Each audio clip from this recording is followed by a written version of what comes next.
அனைவருக்கும் வணக்கம். நான் இன்று கலைஞர் ஐயாவை பற்றி எனக்கு தெரிந்த சில கருத்துக்களை கூற வந்துள்ளேன். எழுதுகோள் கொண்டு செங்கோலாய் நின்று ஏழைகளின் துயரை தீர்த்த மன்னவனே, முத்தமிழ் புத்தகமே, கால்கள் முளைத்து நடக்கும் முப்பால் புத்தகமே, நீ சொல்லெடுத்து உரைப்பாட சபையேறின் சங்கதிகள் உருண்டோடும் சரித்திரம் புரளும். உன்னை சட்டமன்றத்தில் இடைநிறுத்தி பேச யாருண்டு? உன் வசனமோ எழுதும் போதே நடிக்கும்.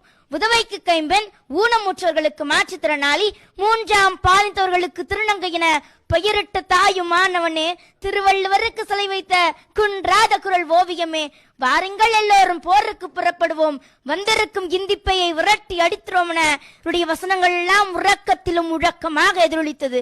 இவருடைய பேனா பேசுகிறதாம், நீ என்னை தொட்டதால் உயிர் பெற்ற அகலிகை நான். நீ கவிதை எழுதும் போது காதல் கொள்வேன், நீ சிலம்பு குறை எழுதும் போது கற்புக்கொள்வேன், நீ திருக்குறளை ஆய்வு செய்யும் பொழுது நீதி கொள்வேன் என்கிறதாம். அதனால் தான் இன்று மைக்கை விட பேனாவிற்கே சிலை வைக்க ஏற்பாடு நடக்கிறது.